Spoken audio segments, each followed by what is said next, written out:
All right, Crowbar Gym, downtown Leesburg. Hope everybody is doing well. So, I got a video coming up in a couple minutes. I'm gonna just after I do my speech here. It's on motivation and mindset, and it's a good friend of mine who's starting a new line of clothing, and he's also writing a book. All right, his name is Richie. All right, mozzarella, and he's got this great product, and he's going to talk about mindset and uh, and what that entails, right? One thing that I'm going to add here too, because I did an interview with him, is that most people are willing to go just kind of go through the motions, right? Um, Goal setting is important. Having a future, living in the now, creating benchmarks is tremendously important, right? And really trying to reinvent yourself to a degree, right? There's things that you always keep, but then there's also stuff that where you have to keep it fresh, right? And also to holding yourself accountable. One of the things that I do notice in here when we do training is that people just do better, including myself, when you have actually someone behind you training you, making sure that you're doing all the right things. There's also a lot of techniques and a lot of resources out there for this to happen too as well. And one of the things that is tremendously important in any workout or any endeavor that you do is that you put a plan in action, right, to keep you motivated in the right direction. Also, too, surrounding yourself with people who are also moving in the right direction. That doesn't mean you have to be a total douchebag and like discommunicate all your family members and then your friends, right? It just doesn't really work that way. But if you live by example and you're doing all the things that you need to be doing, you're pretty much going to surround yourself by people who are, high performers, right? And you should do this in different categories. You have everything from business, personal life, you have your sports, it could be poetry, your arts, whatever the case is, right? You're going to have different categories. But also be compassionate with other people, right? Give them what you can and also be an inspiration for others is something that is tremendously important. Contribute back, service to not self, but also service to others is important. Yes, you should always focus on yourself, right? But you shouldn't be greedy about it, right? You should also service to others is also tremendously important in that regard. Mind you, that you could sit down with a person, right, and give them advice. It's up to them if they want to take it or not. But if they take it, you did service to others as well. So I'm gonna post a in conjunction with this the what's it called the interview I did with my good friend Richie Mazzarella. All right, take care. Crowbar Jim out. Hmm. All right, we're actually live now. We're actually recording. That's All right. all right. Crowbar Gym downtown, Leesburg. Okay, I'm Hansel Conroy. Everybody, you probably know me already. If you don't, I run a nice little gym downtown Leesburg, and here's my friend Richie Mazzarella. Hello, And everybody. we are going to talk about his new project that he's got going on. And one of the things I like to do here at the gym is I'm trying to get more people with different backgrounds, and we're gonna talk about different things today. Definitely motivation, motivational things, and we're also going to talk about a little bit of business. We're going to talk about his new project and his new clothing line, and we're going to talk about it's going to be good. And so let me just stop talking because I'm excited. All right, so tell us about your project, sir. Tell us about your Well, it's really been a journey, to be honest with you. I consider myself a writer first. project. Uh, I'm always searching for. I'm searching for my passion. My whole life has been dedicated to writing. I'm a wordsmith. I enjoy writing, and um, I think that you get signs in your lifetime from a higher power, whatever you want to call it. Everybody knows what I'm talking about. It started very, very young for me. When I was 8 years old, I sat down and I jotted down my first poem, but it was like in my head. I don't have a photographic memory or anything, but it was in my head, and I just jotted it down. And to this day, it's the only poem that I remember. But I think you get signs in life that it was your passion or it was your calling. And how do I unleash that myself? Because he doesn't hand it to you. How do you unleash that passion yourself and actually figure out a way in this crazy life that we're living in to make it your own, and just chasing your passion. So it took me 30 years to get published, and here I am. And my book will be coming Yeah, out we're going shortly. to talk about your book. It sounds really interesting. So let me give a little background. I met you actually through Prolon, and so when I met you, I was trying to figure out another way of just helping people out at the gym, right? And because we already know that the eating component is very hard for a lot of people, and it's just a 5-day mimicking fast. And when I was talking to him, he wasn't just a salesperson, even though he did sales. He was you definitely gave a lot of information. You really helped me out with the pricing and everything else, and a lot of ideas. And I even bounced like business ideas. And I asked you, hey, can you be my mentor? Because, I don't know what I'm doing. So that's what I said. And you're like, sure, I would love to. And then we would have these conversations, and it would go into different places, different realms. And I did notice, wow, you're like, you have good, you have technically a good thought process, and you have a way with words. And I realized, well, this guy really thinks, he thinks like the books that I'm always reading, but I don't meet people like that every day. Definitely, and I don't meet people that implement it too. And that was the difference. So here you are, and you have a new book. And I inspired to write a book myself, because that's something that'll be good in general, just for business. But I also feel that there's a lot of people out there that, they have a lot of knowledge, but they don't have the right knowledge. And then everything resonates for different time frames, right? So if I read, Rich, what is it called? What is it, like a different book, Grow Rich book? What is it called? You know what I'm talking about? Right. Think and Grow Rich, right? Think and Grow Rich. When I read that book a long time ago, I'm like, okay, I kind of get it. And then now I read it, I was like, oh, I understand, right? It's the same thing with the Anthony Robinson things and things like that. So I'm really curious about what you got going on. So tell us about your book. Well, first things first, before I talk about my book. When you asked me to be a mentor, that's one of the greatest honors that you could bestow on anybody. Mm-hmm. So I mean, I really wanted you to know that I appreciate that from that day on. I guess my goal in life, one of my goals in life, is to get this little book. It's a little book of poetry. It's not how I started as a writer. It's a little book of poetry. But if you read one line out of one poem that's going to change your life or motivate you to exercise, because as you know, Hansel and I are big fitness guys. I started in the fitness industry 20 years ago, and I've been in shape my whole life, in different aspects of my lifetime. But if I could be everybody's mentor, that's a goal of mine, because I know that I'm changing somebody's life. So I want to thank you for that. How do I get everybody to want me to be their mentor? That's really what the goal of this podcast and this conversation is. My poetry is different. The name of the book is Everything for Somebody, but I really want it. I want to make you think. And I don't want you to say, I wonder what he was thinking when he wrote that. I want you to think about what you're thinking about when you write that, and how you could apply that into your everyday life. It sounds silly, right? Not really. But it sounds like it's a little book of poetry. Like, how could that impact somebody so greatly? It talks about personal experience, me being up in the mountains. And if I get somebody to buy a pair of hiking shoes tomorrow because they read a poem that I wrote a year and a half ago, that's really what my passion in life is. The way you determine what your passion in life is by identifying it on your own, getting hints as you go along and as you get a little bit older, because Hansel is a spring chicken compared to me. But as you get a little bit older, if you could put the pieces together, that's what your true calling is. Yeah, I always like this term called a worthy endeavor.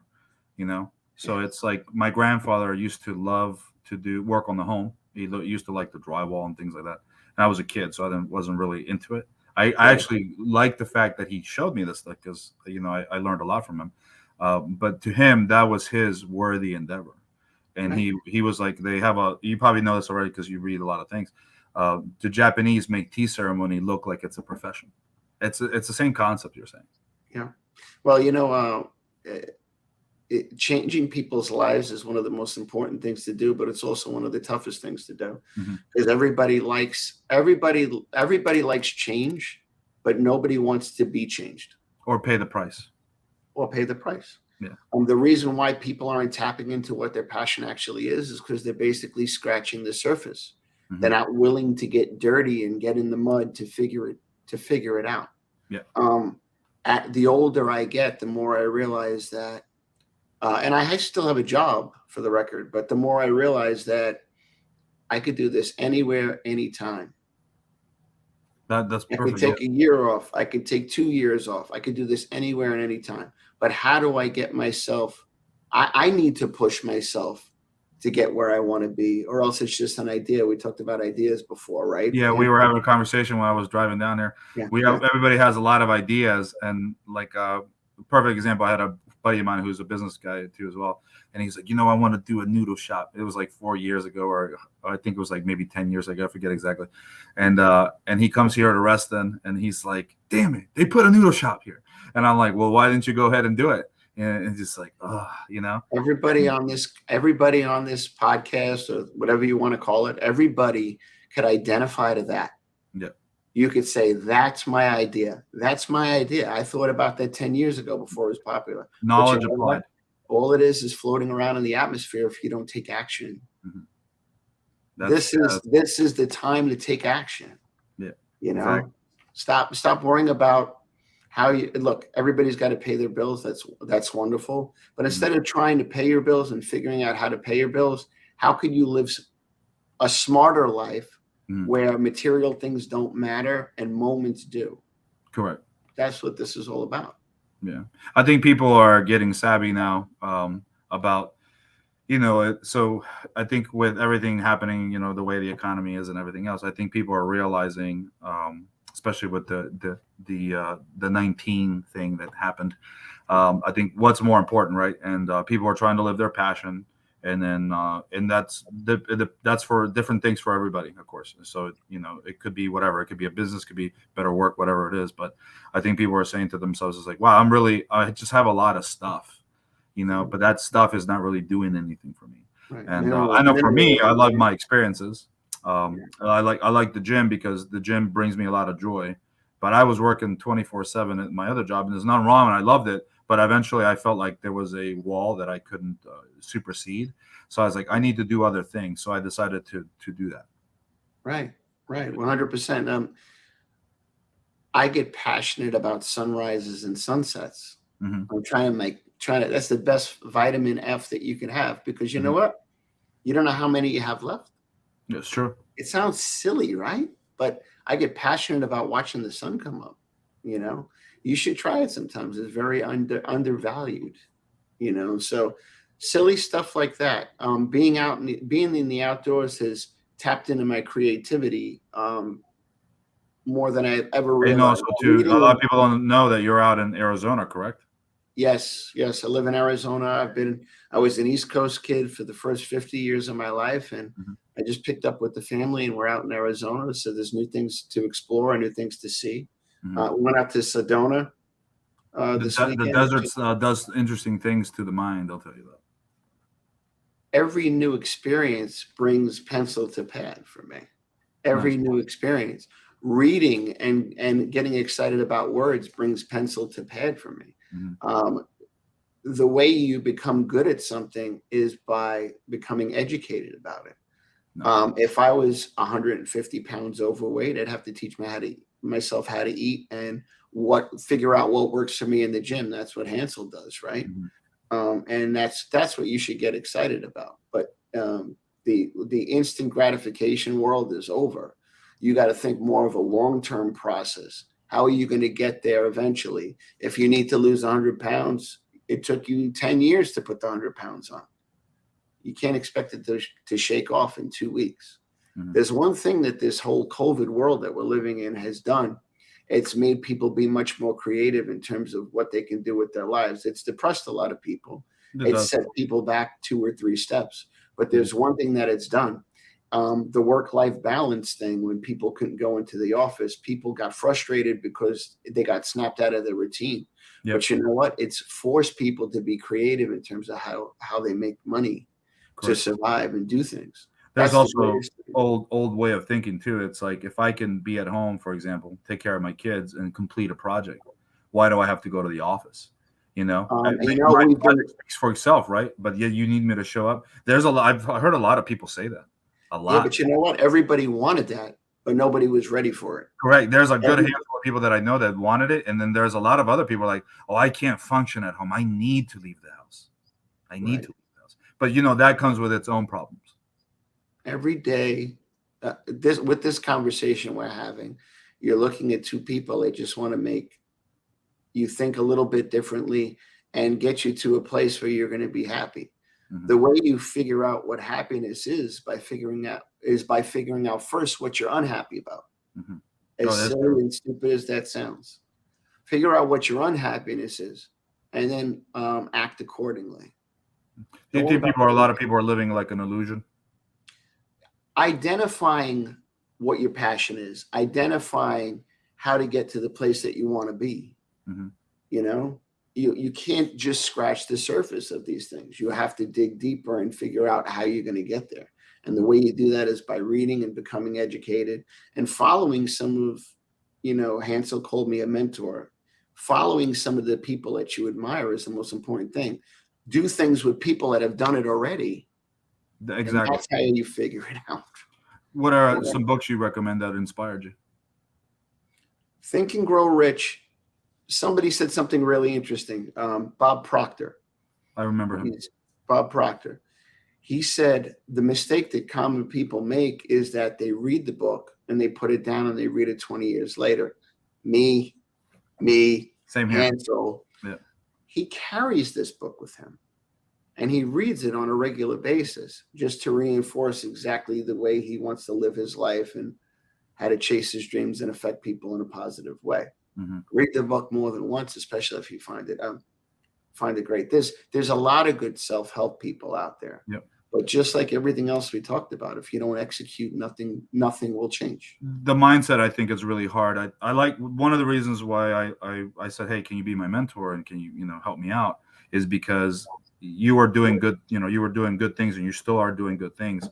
And what it is, especially if you want to be successful, and this is for everybody, if you're surrounded by people who are just kind of like there, right? And there's nothing wrong with that if that's what makes you happy. But if you're moving forward, you tend to people resist. They resist you. They don't want you to change. They don't want you to move forward. And it's not their fault. It's not their problem. They're not doing it intentionally or maliciously, because that's what you normally see from a lot of people. Like, oh, they're trying to hold me back. Screw those people, right? Like, don't burn those bridges. But what it is because the energy that they hold, the dichotomy, the way they speak, the language that they talk, the way they do things, the way they express themselves, it's not going to be in a manner that is going to propel you, in that you have to almost, I hate to say it, but you have to almost kill who you were and reinvent it. That doesn't mean that who you were was bad, but you really have to become a whole nother person. And sometimes people can't get around that. That's why when he carries that book, like, I still go back in my affirmations. I still go back and like, okay, what was my dreams back in the day? Like, and I read them and I'm like, well, I achieved a lot of them. I got to where I wanted to get to. And then I see a lot of the words that I wrote in some of these booklets, because I write down a lot of I look at this as like an experiment, right? So I read, my old, in a sense, I guess, as a diary, right? My journal. And I'm like, Right. God, I don't even recognize myself back then. Like, I don't think like that. I think totally different now. Yeah. Totally I different. I think part of it is age and life experience. Yep. But also, looking back at my life, sometimes I'll see old videos and stuff. Yeah, there was videos back then. Mhm. And sometimes I'll look at my life and I'll say, I didn't like that person. But unless it's right up in your face, you don't realize it. If it's not right up in your face, you don't realize it. That Think and Grow Rich book, people say, oh, well, first of all, let's go back to the negativity. Yeah, thing. let's go back to that. So the negativity thing, every self-help book you're going to read, and we've both read probably hundreds of them, every self-help book you're going to read says, get rid of the negativity in your life. And I always joke around and said, I'd have to get rid of 3/4 of the people that I know. Exactly. So venting is one thing, but I think people waste way too much energy worrying about what they don't have as opposed to what they have. Waking up every morning and putting your own pants on, silly stuff like this. these little things, these little moments in time, and these little things that we do on an everyday basis that some people wish they can. Mhm. But getting rid of all the negativity in your life, is that even possible? No, of course not. It's actually, I think it's healthy, to be honest with you, you know, because if you don't have it, when you get to the point where you don't get triggered by it anymore, you have grown, you know. There was I call it an incident, but what it was two people having a conversation about religion, and one was preaching to another person. And you can just see, and in the old days, I would have just intervened and got triggered. And now I'm just kind of watching and observing. And I saw both sides. It was very interesting. And I saw one guy really trying to hold on to his frame of mind by preaching to another, right? And then I saw a guy who I actually know more, who had a lifetime of experience. But he unfortunately has, he's still kind of like in the teeter-totter, right? He's moving forward, and it's kind of like he needed to get more fire. You know what I mean? And the cool part is he wasn't resistant towards the ideology, but you can tell his mind was thinking about it. He's like, that's not my path, but the fact that you're here, you're preaching to me, means that I need to do something. Even though I don't believe, the fact that you're still preaching to me is important, that I actually move forward with whatever I'm going to do. And then the other person is trying to move forward, and they're clinging on to the structure that they're talking about. But you can just tell that other person is just clinging on to a structure. They're not really living the structure. They're not living the structure. Why do people feel the need to tear you down? Don't know. You have a choice. Mm-hmm. You could drink that poison, or you could pass it by. Exactly. You could listen. Maybe you listen, but at some point in your life, you should feel like there's nothing anybody can do or say to take me off that track of where I want to be. And use it as a positive thing, almost like an I'll show them. Yep. I grew up in a good household. I have nothing to complain about. But at the end of the day, I feel like the best thing to learn from your parents as you develop your own family and your own goals and dreams is what not to do. Yes. They've taught you already what to do. Apply some of those principles to your life, raising your children, being a good father and husband, and then switch it up and tweak it. My parents aren't big dreamers. I love my parents. They're my best friends, but they're not big dreamers. If you want to be a big dreamer, and I want to pass this down to my daughters, you could do anything you want to do in life. You have to execute. Yep. So reading and being outdoors, those are the two greatest things that I feel like could put me in a position today to chase my passion. I'm not there yet. I don't know if I'll ever be there. You got into some new sports too, right? You were playing pickleball as well. That's another thing. As we get older, let's talk about the fitness component of everything we do, right? Would you agree, because you're a little younger than I am, that you have to switch up your fitness routine on a regular basis in order to, number one, stay motivated, but also that's the cornerstone of my business here at the Crowbar Gym. I mean, I used to do like throwing objects, but just lifting super heavy, and like a lot of the stuff that I would call ego lifting, right? And then I just hurt myself, and I said to myself, well, you know what? I really need to change the way I look at this kind of activity. And I just went into the literature, and I talked to people, mostly older people that even martial arts. I have friends who've done martial arts for years. I've been to seminars who are older, and people have come full circle, right? So in the sense of like, we're looking at, so this is even in martial arts, and it's also with weight training and physical fitness. What is old was, right? We don't want to do that. And then this is the new hot thing. And then people get hurt, and then they go back to the principles of the old stuff, right? And then why are they doing that? Well, because you can do it for longer periods of time. The principles are layered, right? So when you see someone just curling, is not a curl. There's actually a mental component that's in there. When you see someone do a form, right? It's just not them doing a form. There's layers of that form. I have a book where I write.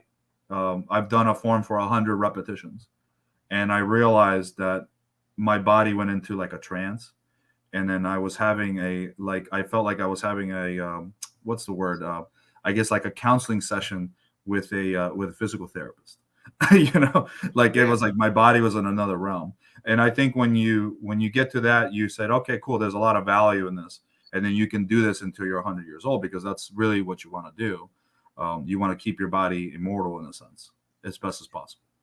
There's only one thing in my lifetime, and I've been an athlete my whole life. I've tried every sport you can imagine. Basketball. I'm going to be 53 on Sunday. Awesome. I take 1.5, 2-year breaks because I've gotten injured and stuff like this, messing around with young kids and stuff. All right, guys. Hope you got a little taste of some motivation there. We're going to have more videos with Richie as well. He's got a book coming out soon. Okay. And I'll be posting that. And he's got a clothing line as well. And they coincide together. It's a very ingenious method that he's using. If you guys are looking for any training, all right, we have adaptive resistance exercise machines here. We take advantage of the negative load, and we also do types of high tension training. So that's time under load contraction, only twice a week, right? We compress a 45-minute workout into 15 minutes. Of course, you only get half an hour when you're in here, and you don't need much.